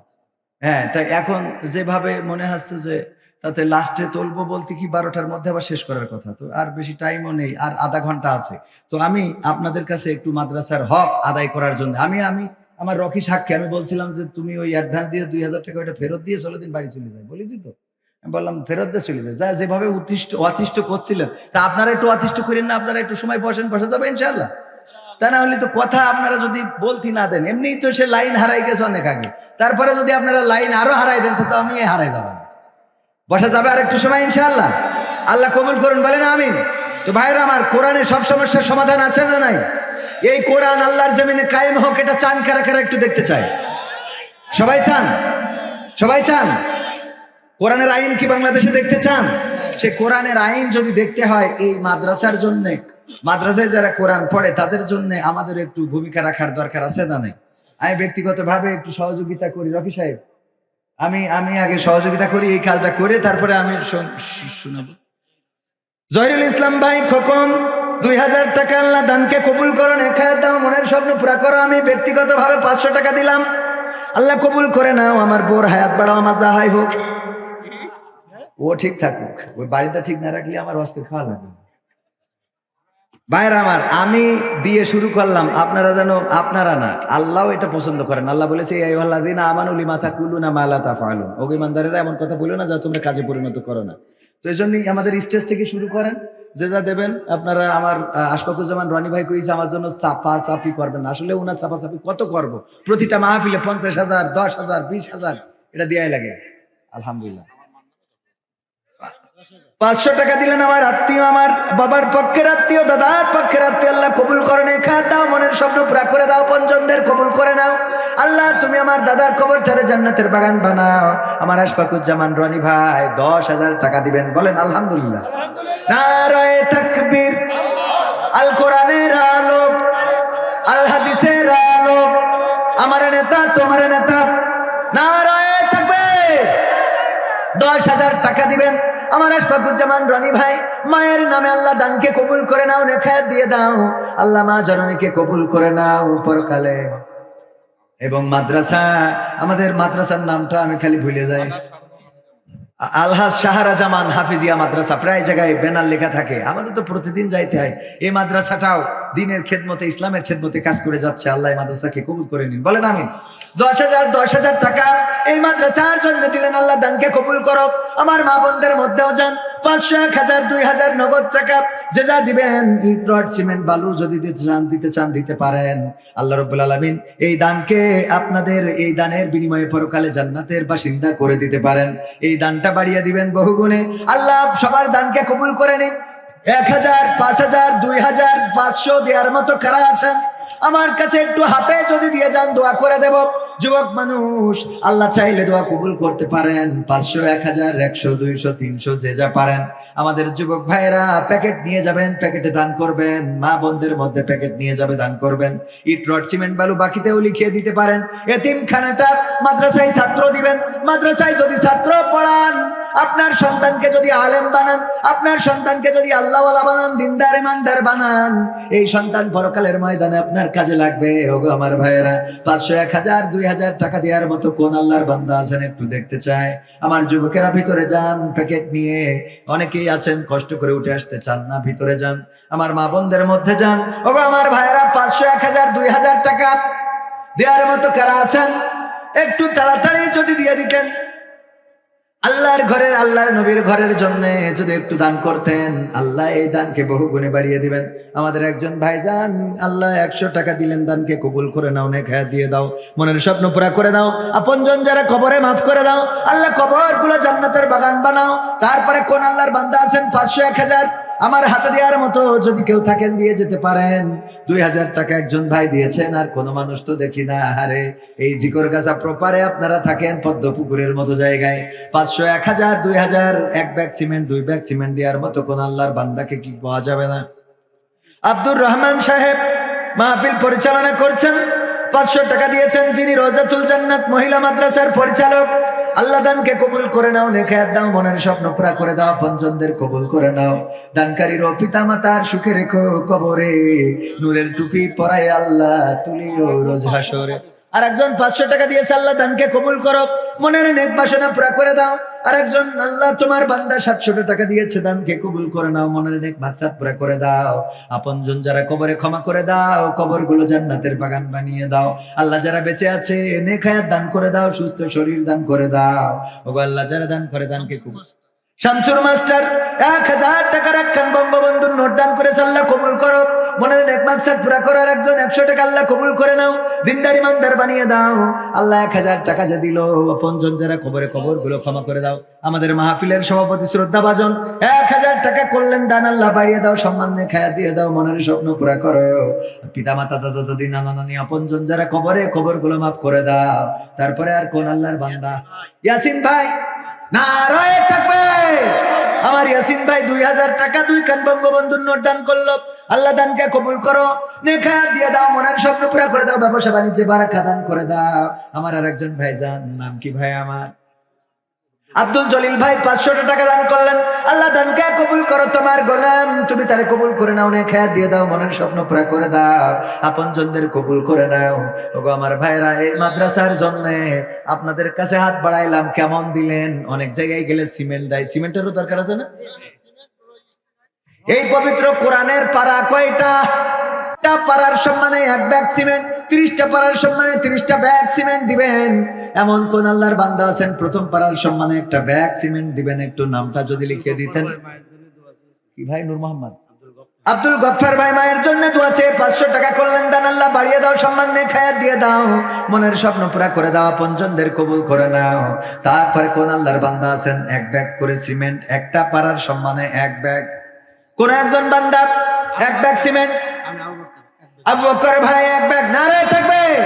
আল্লাহ পবিত্র কোরআনের সম্মানে প্রথম পাড়ার সম্মানে 1 ব্যাগ সিমেন্ট করলো দান, বাড়িয়ে দাও, সম্মান নেখায়াত দিয়ে দাও, কোরআনের সম্মানে আল্লাহ পরকালের জীবনটা সহজ করে দাও। 2 নম্বর আবু বকর সিদ্দিক 2 নম্বর ব্যাগ, 2 নম্বর পাড়ার সম্মানে 1 ব্যাগ সিমেন্ট দিলেন, আল্লাহ দানকে কবুল করো। 3 নম্বর কোন আল্লাহর বান্দা আছেন? 3 নম্বর মসজিদের সেক্রেটারি 5 ব্যাগ। মাশাআল্লাহ, নাম কি? আলমগীর মাস্টার। নারায়ে তাকবীর। আমার আলমগীর মাস্টার দিলেন 5 পাড়ার সম্মানে 5 ব্যাগ, তাইলে হলো কত? 7 ব্যাগ। হ্যাঁ, কেশিয়ার 2 ব্যাগ, 9 পাড়া, 2 আরো 2 পাড়ার সম্মানে দিলেন, আল্লাহ দানকে কবুল করে নাও। 9 নম্বর পাড়া হয়ে গেল। 10 নম্বর পাড়া সাইফুল ভাই, আমার সাইফুল ভাই সুন্দর মানুষ, 1টা ব্যাগ সিমেন্ট দিবেন, 10 নম্বর পাড়া হয়ে গেল। 11 নম্বর আবু বকর সিদ্দিক বলেছি, উনারটা হয়েছে 10 নম্বর পাড়া হয়েছে। 11 নম্বর কোন আল্লাহর বান্দা আছেন কোরআনের জন্য, কোরআনের মাদ্রাসায় 1টা ব্যাগ সিমেন্ট দিবেন? কোন আল্লাহর বান্দা আছেন? কোন আল্লাহর বান্দা 1 ব্যাগ সিমেন্ট? ওই যে আদম আলী ভাই। আল্লাহ আমাদের আদি পিতার নামে নাম কবুল করে নাও, নেখায়াত দিয়ে দাও, মনের স্বপ্ন পুরা করে দাও। 12 নম্বর খুব তাড়াতাড়ি। 12 নম্বর পাড়ার সম্মানে কোন আল্লাহর বান্দা আছেন? 12 নম্বর নাম কি শুনে? মিজানুর রহমান আজহারি। 2 ব্যাগ 12 এবং 13 দুইটা পাড়ার সম্মানে দিল। মা বোনদের মধ্যে আছেন মা বোনেরাও, আমার মা বোনেরা রত্নাকর ভাড়া নাম লিখে পাঠিয়ে দিতে পারেন। 12 এবং 13 হয়ে গেল 14 নম্বর পাড়ার সম্মানে। কোন আল্লাহর বান্দা আছেন 30টা ব্যাগ সিমেন্ট আপনাদের কাছে দাবি করছি। ওগো আমার ভাইয়েরা 14 নম্বর পাড়া কোন আল্লাহর বান্দা আছেন একটু হাত তুলে যদি বলতেন। ওই যেমন লিটন ভাই 1 ব্যাগ সিমেন্ট 14 নম্বর পাড়া। 2 ব্যাগ 2 ব্যাগ কে? লিটন ভাই 2 ব্যাগ। তাহলে 14 15 আর ওই ভাইয়ের নাম কি? আব্দুল শুকুর 16, তার মানে হাফের বেশি হয়ে গেল।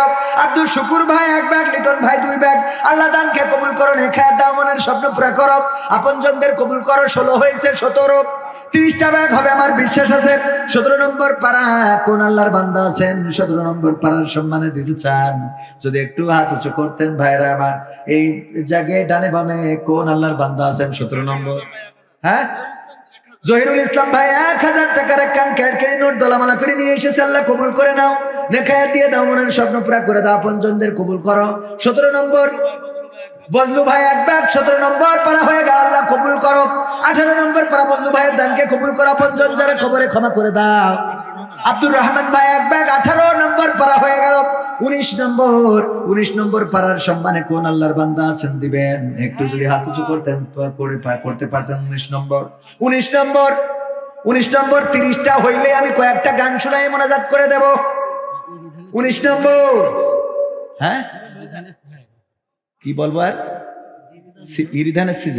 ইরিধানের সিজন আপনারা যে কায়দায় চাচ্ছেন তা ওই বাকি যে কটা আছে ওরাও চলে দিবেন, আমারও আর থাকা হইবে না। হুমায়ুনের নামে 2 ব্যাগ, এখনো এখানে 30 ব্যাগ ভরাতে পারিনি, ওদের ধান তুলে বেশি আছে। এর আগাই না মুনাজাত না, মানে আমি আসলে এই জন্যই বলি যে ওয়াকশনের মাহফিল খবরদার নেবেন, এগুলো ক্ষতি হয়। অঞ্জলা ধরাই দিয়েছেন আপনারা সেই শুরু থেকে আগে। তাহলে কি ভাই দিলে 2 ব্যাগ? কি ভাই? হুমায়ুন ভাই 2 ব্যাগ সিমেন্ট দান করেছেন। তাহলে 18 19 2 ব্যাগ হয়েছে। আল্লাহ দানকে 19 নম্বর পারা হয়েছে, আল্লাহ দানকে কবুল করো। 20 নম্বর কিরা জানো? ফারুক ভাই 20, আল্লাহ দানকে কবুল করো, নেখায়াত দাও। হ্যাঁ, জিয়াউর ভাই 2 ব্যাগ 20 আর 2 22 হইল, আল্লাহ 22 নম্বর পারার সম্মানে জিয়াউর ভাই দিল 2 ব্যাগ, কবুল করে নাও, নেখায়াত দিয়ে দাও, মনের স্বপ্ন পুরা করে দাও, আপনজনদের কবুল করে নাও, আল্লাহ দিনদার ইমানদার বানাও। 22 নম্বর হয়েছে। 23 24 23 22 মা বোনদের মধ্যে যায়নি? মা বোনদের মধ্যে না গেলে টাকা তো ভেঙেছে, আসলের মধ্যে পাইতে উড়া পাবো। পুরুষরা কি টাকা নিয়ে আসে? তো বিড়ি খেয়েই শেষ। শাহজাহান ভাই কি করিস? 1 ব্যাগ, আল্লাহ দানকে কবুল করো, নেখায়াত দাও। 22 23 নম্বর হলো। আর বাকি আছে কয়টা? 7টা বাকি। আমার ফারুক ভাই, ওটা আগে একবার বলিলাম, আরেক ফারুক, হ্যাঁ আরেক ফারুক 1 ব্যাগ, তাহলে কত হলো? 24। আর বাকি আছে 6 ব্যাগ। সোহান ভাই 25, আল্লাহ দানকে কবুল করো, নেখায়াত দাও, মনের স্বপ্ন পুরা করো। ইউটিউবার ভাইরা দুশ্চিন্তার কারণে কয়েকটাকে মেরে দিবা না। কয় নম্বর? হাবিবুর মাস্টার 2 ব্যাগ, তাহলে কত হলো? 25 আর 2 কত? 27। হ্যাঁ 27 ব্যাগ, আল্লাহ কবুল করো, নেখায়াত দেওয়ার বাকি কয় ব্যাগ? 3 ব্যাগ। কোন আল্লাহর বান্দা আছেন 3টা ব্যাগ দিয়ে দিতে পারবেন? আমার ওই ভাইজান সামনে বসে 1 ব্যাগ, নাম কি? ওবায়দুল কাদের। তো আবার ওদিক বেশি হয়ে গেল। নাম প্রচারে অনিচ্ছুক, তা আপনি আবার নাম জানেন তো? তাহলে ঠিক আছে। দেখা গেল উনি লিখেছিল নাম প্রচারে অনিচ্ছুক, পরে আর খুঁজে পাওয়া গেল না। 4 ব্যাগ, তাহলে দরকার ছিল কয় ব্যাগের?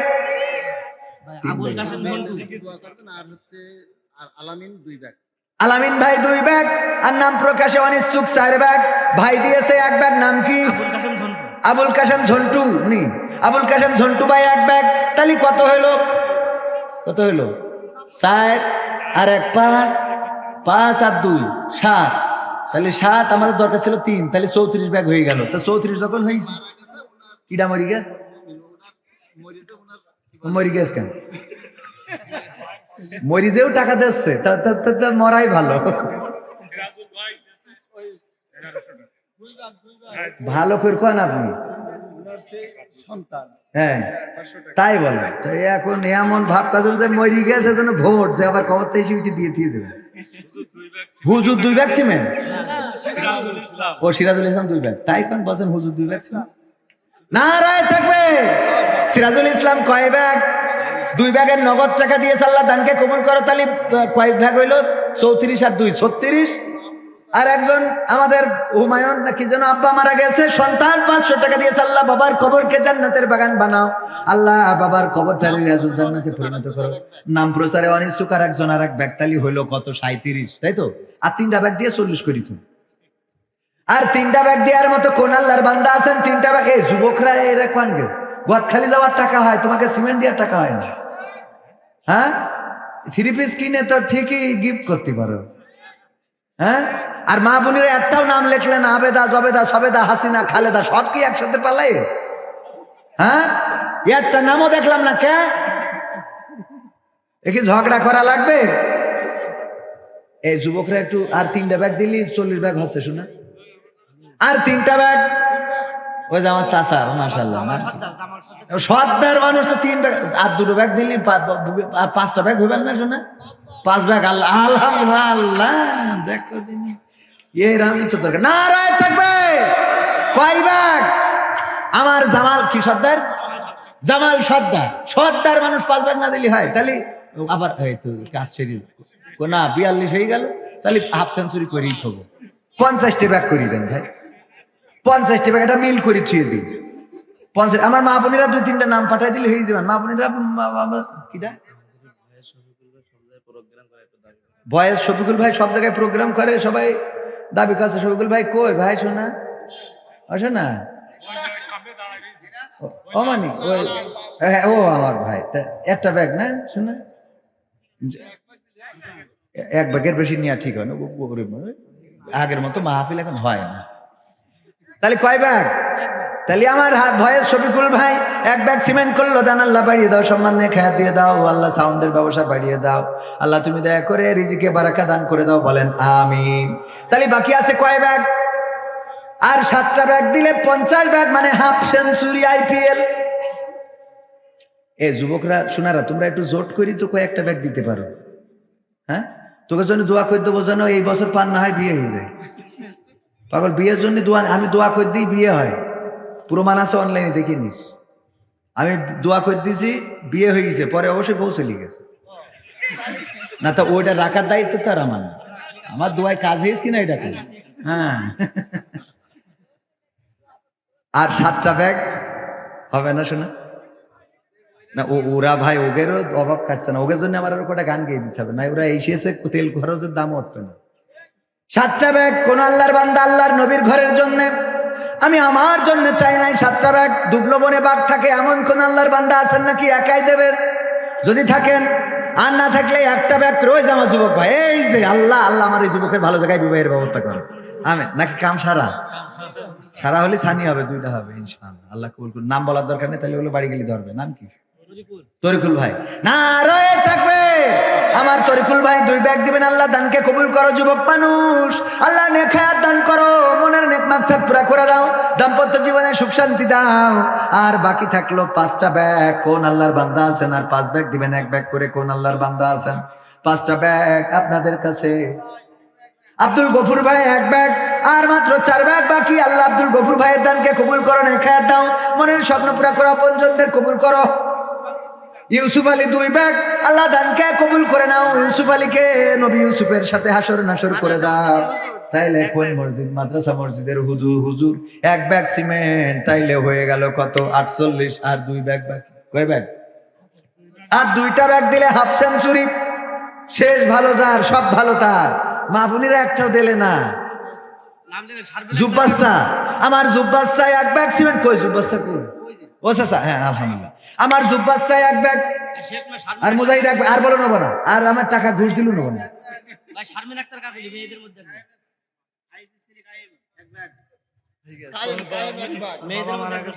মেয়েদের মধ্যেও একজন, এবার গড়বড় হয়ে গেল। তাহলে কয় ব্যাগ হয়েছে মোট? 61, 52 কত? তাহলে আমাদের শারমিন আক্তার দেশে 1 ব্যাগ, আর একজন কি নাম বললেন? কায়েম ভাই 1 ব্যাগ, আর একজন কিনা? মুজাহিদ ভাই 1 ব্যাগ। মুজাহিদ ভাই 1 ব্যাগ। আল্লাহ 52 ব্যাগ হয়ে গেল। 50 ব্যাগ চাইলাম, হয়েছে কয় ব্যাগ? 52। আর বাড়াবো না, না হলে বলতাম 60 করে দিয়ে যান, কিন্তু আর বলবো না, মেলা করে দিছি। হ্যাঁ, আবার কিটা? মা বোনদের মা বোনিটা দেন, নেন মা বোনিদের দেন না, কারণ ওদের তো কষ্ট করে দেওয়া লাগে না, পকেটে মারলেই হয়। কিরা শাহিন এক ব্যাগ সিমেন্ট, তাহলে 53। আল্লাহ কবুল করো শাহিন ভাই, এক ব্যাগ সিমেন্ট আল্লাহ কবুল করে নাও, নেখায়া দাও, মনের স্বপ্ন পুরা করে দাও। আজকালকের ছেলেরা শিল্পী, এসে গান গাক দিন আমি চলে যাই। শিল্পী এক ব্যাগ সিমেন্ট আল্লাহ কবুল করো, তাহলে 53 54 হলো। আল্লাহ দানকে কবুল করে নাও, নেখায়া দিয়ে দাও, মনের নেক মাকসাদ পুরা করে দাও।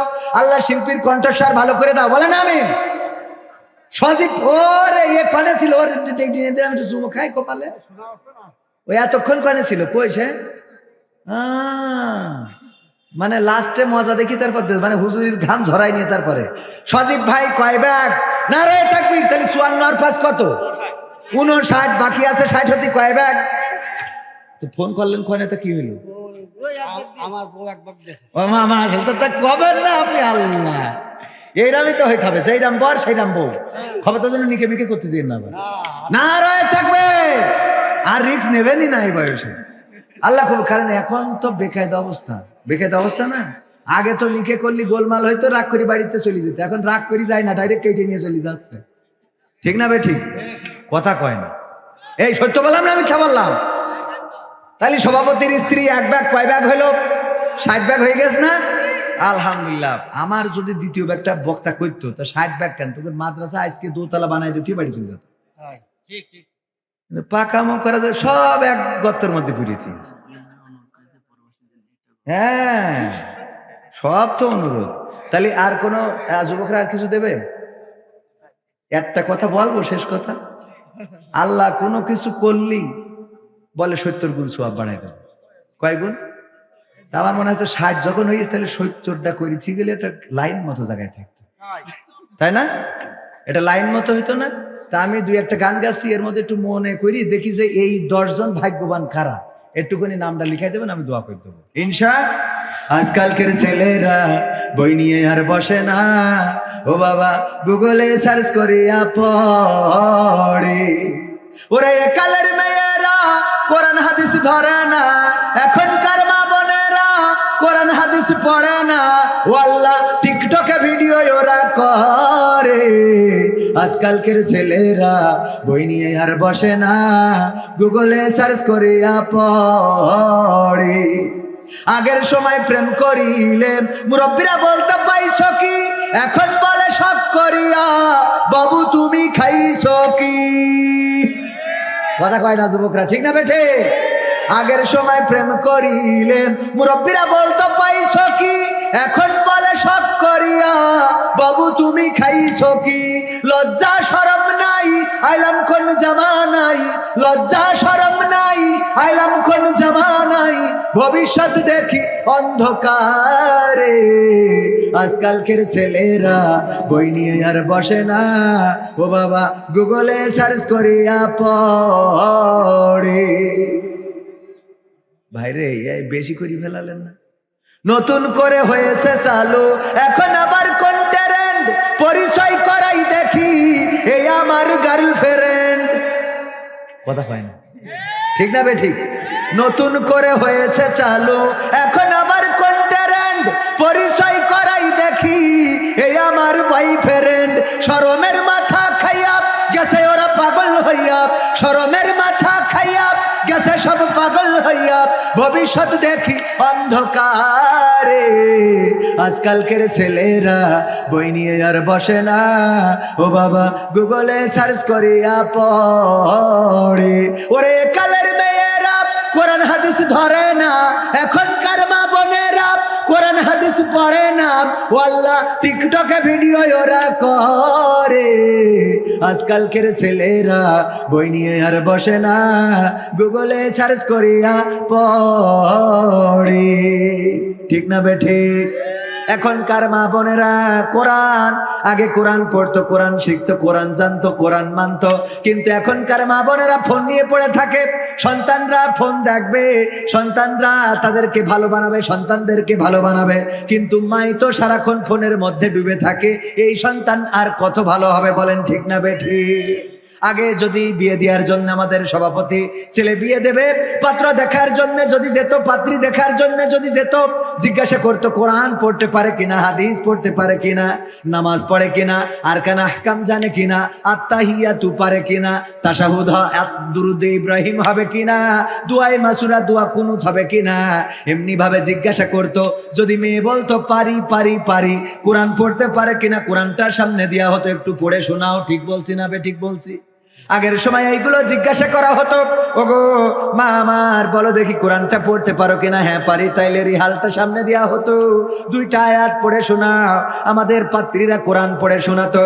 আর এখনকার সময় আমাদের ইয়াং জেনারেশন মেয়ে দেখতে যায়, দেখতে যাওয়ার পরে কোরআনের কথা হাদিসের কথা তো নাই, যে এই জিজ্ঞাসা করে ভাবি আপনার টিকটকে ফলোয়ার্স কতজন? ঠিক না ঠিক?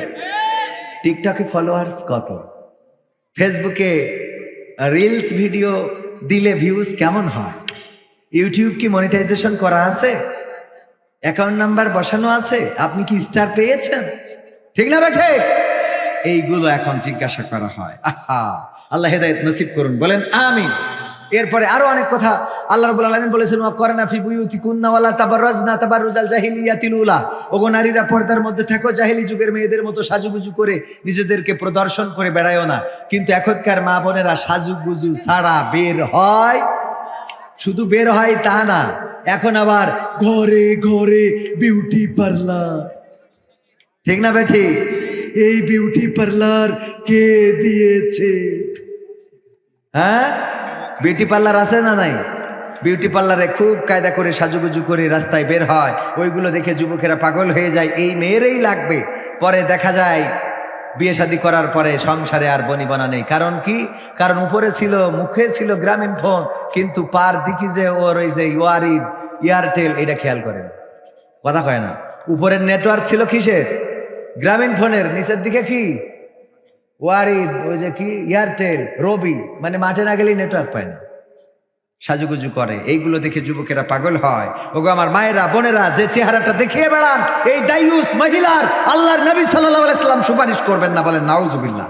আল্লাহর নবীর কন্যা ফাতেমা, আল্লাহর নবী যখন আহত হয়েছেন, ছুটে চললেন ফাতেমা রাদিয়াল্লাহু তাআলা আনহা উহুদের ময়দানে।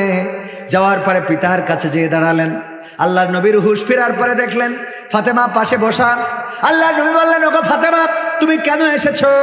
ফাতেমা রাদিয়াল্লাহু তাআলা আনহা বললেন, নবী গো, চারিদিকে আপনার মৃত্যুর খবর ছড়িয়ে গিয়েছে, আমি কি করে বাড়িতে বসে থাকি? আমার কলিজার টুকরা বাবা মৃত্যু হয়ে গেছে, এমন খবর শোনার পরে কি করে আমি বাড়িতে বসে থাকবো? এই জন্য ছুটে এসেছি।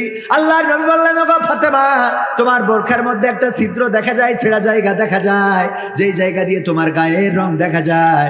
বলো দেখি, ওই ছেঁড়া জায়গা দিয়ে তোমার গায়ের রং কি পৃথিবীর কোনো মানুষ দেখেছে নাকি? ফাতেমা রাদিয়াল্লাহু তাআলা আনহা বললেন, ওগো নবী গো, আমি যখন শুনেছি আমার পিতা বেঁচে নাই, গোটা মদিনায় খবর ছড়িয়েছে নবী মুহাম্মদ শহীদ হয়ে গিয়েছেন, এটা জানার পরে আমি ছুটে চলে এসেছি। আমার বোরখায় যে ছেঁড়া, এটা আমি ভুলি নাই। আমি ওই অবস্থার মধ্যেও আমার ছেঁড়া জায়গাটা, আমার বোরখার ছেঁড়া জায়গাটা মুঠ করে ধরে নিয়ে এসেছি। পৃথিবীর কোনো মানুষ আমার এই ছেঁড়া জায়গা দিয়ে আমার গায়ের রং দেখতে পারে নাই। আল্লাহ নবী বললেন, ওগো ফাতেমা, শুনে নাও, যদি তোমার ওই বোরখার ছেঁড়া জায়গা দিয়ে পৃথিবীর কোনো মানুষ তোমার গায়ের রংটা দেখে ফেলতো, আমি নবী পরকালের ময়দানে তুমি আমার কন্যা এই পরিচয়টা দিতাম না। আল্লাহু আকবার বলবেন না? তুমি যে আমার কন্যা, অথচ এত ভালোবাসার কন্যা ছিলেন। যখন আল্লাহর নবী সফরে বের হতেন, সবার শেষে দেখা করতেন ফাতেমা রাদিয়াল্লাহু তাআলা আনহার সাথে, আর বাড়িতে ফিরে এসে সবার আগে দেখা করতেন ফাতেমা রাদিয়াল্লাহু তাআলা আনহার সাথে। আল্লাহর নবী বলেছেন, যদি কেউ আমার ফাতেমাকে কষ্ট দেয়, সে যেন আমাকে কষ্ট দেয়, আর যদি কেউ আমার ফাতেমাকে খুশি করে দেয়, সে যেন আমি নবীকে খুশি করে দেয়। বলেন আল্লাহু আকবার। এই ভালোবাসার কন্যা, কন্যা ফাতেমা কে আল্লাহর নবী সাল্লাল্লাহু আলাইহি সাল্লাম এত ভালোবাসার পরেও গায়ের রং যদি পৃথিবীর মানুষ দেখে ফেলতো ওই পরকালের ময়দানে, আল্লাহর নবী বলেছেন, আমি তোমার কন্যা বলে পরিচয় দিতাম না। এবার মা বোনেরা চিন্তা করে দেখেন, আপনার গায়ের রং, আপনার হাতের রং, আপনার পায়ের রং, মুখের রং, চোখের রং, সব কিছু পৃথিবীর মানুষ কতজন, কত বেগানা দেখলো, কত মানুষকে দেখালেন। এখন আবার ভিডিও কলে দেখানো যায় না? যায় না? দেশের মানুষ তো দেশের মানুষ, বিদেশের মানুষেরও দেখায়, আছে না নাই? ওগো আমার ভাইয়েরা, ওগো আমার মায়েরা, ওগো আমার বোনেরা, এই জন্য পর্দা বজায় রেখে চলতে হবে। আল্লাহ সবাইকে সেই তৌফিক দান করুন, বলেন আমিন। এরপরে 10 ব্যাগ বাকি ছিল, কয় ব্যাগ? ফজলু ভাই 500 টাকা আল্লাহ দানকে কবুল করে নিন, নেখায়াত দান করে দিন, বলেন আমিন। কাশীপুর মহিলা মাদ্রাসার শিক্ষক 2 বস্তা সিমেন্ট করলেন দান, আল্লাহ বাড়িয়ে দাও, সম্মান নেখায়াত দিয়ে দাও, মনের স্বপ্ন পুরা করে দাও, আপনজনদের কবুল করে নাও। আর 8টা ব্যাগ বাকি, এই 8টা ব্যাগ দেওয়ার মতো নাম কি কেউ লিখিয়েছেন? নাম যদি না লেখাই থাকেন তাইলে আরো 2-1টা সঙ্গীত শোনাবো, প্রবাসীদের গান। হ্যাঁ হ্যাঁ, জাহিদ ভাই 1 ব্যাগ আর 7 ব্যাগ বাকি। যেই গানটা গাওয়ার কারণে আমার জিকর গাছায় কলার ধরে টেনে নিয়ে যে নির্যাতন করলো, নিষ্পেষণ করলো, যেই ভাইরা নির্যাতন করেছিল পরবর্তীতে ক্ষমা চেয়ে নিয়েছিলেন, সেই সময় আমি বলেছিলাম কিছুই মনে করি নাই, কিন্তু আমরা মনে করি আর না করি, মনে করার মালিক কি? আল্লামা সাঈদীকে যারা ফাঁসির কাস্টে ঝুলাতে চেয়েছিল, ফাঁসির কাস্টে ঝুলাতে পারে না এটা ঠিক, কিন্তু তাদের ষড়যন্ত্র থেমে থাকে নাই। তারা আল্লামা সাঈদীকে কি করলো? জেলখানা থেকে নিয়ে গেল, চিকিৎসার নামে ইনজেকশন পুশ করে শহীদ করে দিল। 2023-এর 14ই আগস্টে আল্লামা সাঈদীকে শহীদ করা হলো। 2024-এর 14ই আগস্ট আর আসে নাই, 5ই আগস্টে একেবারে পুটলা পুটলি বাইন্দে নিয়ে দাদার দেশে যাওয়া লাগলো, বলেন ঠিক কিনা? যেই লোকগুলো আল্লামা সাঈদীর ওসিয়াত করা কবর দেওয়ার কথা ছিল কোথায়? খুলনায় সিদ্দিকিয়া আলিয়া মাদ্রাসায় আল্লামা সাঈদীর ওসিয়াত করা কবরস্থানটা সেই জায়গায় তৈরি করা ছিল। ওসিয়াত করা জায়গাটাই খুলনায় যারা কবর দিতে দেয় নাই তারা বলেছিল খুলনার ইহুদি দেলোয়ার হোসাইন সাঈদী, বলেন নাউজুবিল্লাহ। ওরা স্লোগান দিয়েছিল, এখনো অনলাইনে আছে না নাই, খুলনার ইহুদি দেলোয়ার হোসাইন সাঈদী। এই কথা যারা বলেছ, তোমরা যদি বাবার বেটা হয়ে থাকো আজকে রাজপথে দাঁড়াও দেখি। সাঈদী ভক্তরা তোমরা ক্ষমতায় থাকতেই তার জানাজা পড়িয়ে পিরোজপুরে দেখিয়ে দিয়েছে এই বাংলাদেশের সর্বশ্রেষ্ঠ জানাজা হয়েছে, বলেন ঠিক কিনা? আর তোমাদের বাবারা মারা গেলে জানাজা পড়ার জন্য লোক পাওয়া যায়, তোমাদের মায়েরা বোনেরা বাংলাদেশে দাঁড়ানোর মতো সাহস করে না, কারণ এই বাংলাদেশের সাথে যারা দুর্নীতি করেছে, 2 নম্বরই করেছে, তাদের অবস্থান এই বাংলাদেশে হবে না। আর দেশপ্রেমিক যারা তারা শহীদ হয় ঠিকই, তাদের কবর দিতে না দিলেও এই জমিনে তাদের কবর আছে না নাই? আছে না নাই? পিরোজপুরে আল্লামা সাঈদীর কবর হয়েছে, অথচ যারা আল্লামা সাঈদীর কবর বঞ্চিত করেছে ওই সিদ্দিকিয়া আলিয়া মাদ্রাসায় কবর দিতে দেয় নাই, এদের অনেকের লাশ এই জমিনে শিয়াল কুত্তায় খেয়ে যাবে, বলেন ঠিক কিনা? যেই গানটা গাওয়ার কারণে নির্যাতিত হয়েছিলাম, আপনার এই জিগরগাছায় সেই গানটাকে একটু শোনাবো। টেকনাফ থেকে তেতুলিয়া, রূপসা থেকে পাথুরিয়া, একটি নামে সবাই যাকে চেনে, 1-2 নয় 1.5 শতাধিক মানুষ জীবন দিল শুধু জারি প্রেমে। সেই মানুষের মুক্তি চেয়ে যেতাম আমি গান গে, সেই মানুষের মুক্তি চেয়ে যেতাম আমি গান গে, সেই মানুষটি নাই দুনিয়ায় নাই। আজ আর মুক্তি চাওয়ার নাই প্রয়োজন নাই রে, আজ আর আমার গানের নাই প্রয়োজন নাই, আজ আর মুক্তি চাওয়ার নাই প্রয়োজন নাই গো, আজ আর আমার গানের নাই প্রয়োজন নাই। আল কোরআনের মধুর বাণী বলতো সুরে সুরে, নবীর বাণী পৌঁছে দিত বিশ্বটাতে ঘুরে। আল কোরআনের মধুর বাণী বলতো সুরে সুরে, নবীর বাণী পৌঁছে দিত বিশ্বটাতে ঘুরে।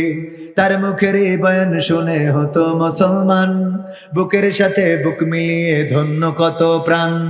আল কোরআনের মধুর বাণী বলতো সুরে সুরে, নবীর বাণী পৌঁছে দিত বিশ্বটাতে ঘুরে। তার মুখের এই বয়ান শুনে হতো মুসলমান, বুকের সাথে বুক মিলিয়ে ধন্য কত প্রাণ। সেই মানুষের মুক্তি চেয়ে যেতাম আমি গান গে, ওই মানুষের মুক্তি চেয়ে যেতাম আমি গান গে, সেই মানুষটি নাই দুনিয়ায় নাই। আজ আর মুক্তি চাওয়ার নাই প্রয়োজন নাই গো, আজ আর আমার গানের নাই প্রয়োজন নাই, আজ আর মুক্তি চাওয়ার নাই প্রয়োজন নাই রে, আজ আর আমার গানের নাই প্রয়োজন নাই। লাখো লোকের সমাগম হতো তার সে মাহফিলে, এসব দেখে বাতিলের জানি কলিজা যেত জ্বলে। লাখো লোকের সমাগম হতো তার সে মাহফিলে, এসব দেখে আবু জাহেলের কলিজা যেত জ্বলে। সুরে সুরে তার কেটে যেত যে আধার অমানিসা, পথহারারা খুঁজে পেত সঠিক পথের দিশা। লাখো লোকের সমাগম হতো তার সে মাহফিলে, এসব দেখে আবু লাহাবের কলিজা যেত জ্বলে। সুরে সুরে তার কেটে যেত যে আধার অমানিসা, পথহারারা খুঁজে পেত সঠিক পথের দিশা। সেই মানুষের মুক্তি চেয়ে যেতাম আমি গান গেয়ে, ওই মানুষের মুক্তি চেয়ে যেতাম আমি গান গেয়ে, সেই মানুষটি নাই দুনিয়ায় নাই। আজ আর মুক্তি চাওয়ার নাই প্রয়োজন নাই রে, আজ আর আমার গানের নাই প্রয়োজন নাই। আজ আর মুক্তি চাওয়ার নাই প্রয়োজন নাই গো, আজ আর আমার গানের নাই প্রয়োজন নাই। টেকনাফ থেকে তেতুলিয়া, রূপসা থেকে পাথুরিয়া, একটি নামে সবাই যাকে চেনে। এক দুইজন নয়, ১৫০ শতাধিক মানুষ জীবন দিল শুধু জারি প্রেমে। সেই মানুষের মুক্তি চেয়ে যেতাম আমি গান গেয়ে, ওই মানুষের মুক্তি চেয়ে যেতাম আমি গান গেয়ে, সেই মানুষটি নাই দুনিয়ায় নাই। আজ আর মুক্তি চাওয়ার নাই প্রয়োজন নাই রে, আজ আর আমার গানের নাই প্রয়োজন নাই। আজ আর মুক্তি চাওয়ার নাই প্রয়োজন নাই গো, আজ আর আমার গানের নাই প্রয়োজন নাই। এই গানটা বাংলাদেশে গাইতাম যে আমি সেই মানুষের মুক্তি চেয়ে যাই। এই গাওয়ার কারণে, এই গান গাওয়ার কারণে আমাকে জিকরগাছায় ধরে নিয়ে শুধুমাত্র কৈফিয়ত চাওয়া হলো যে রাষ্ট্র যাকে যুদ্ধাপরাধীর মামলায় রায় দিয়েছে তার বিরুদ্ধে গান গেয়ে কি আপনি রাষ্ট্রদ্রোহী পাপ করেননি?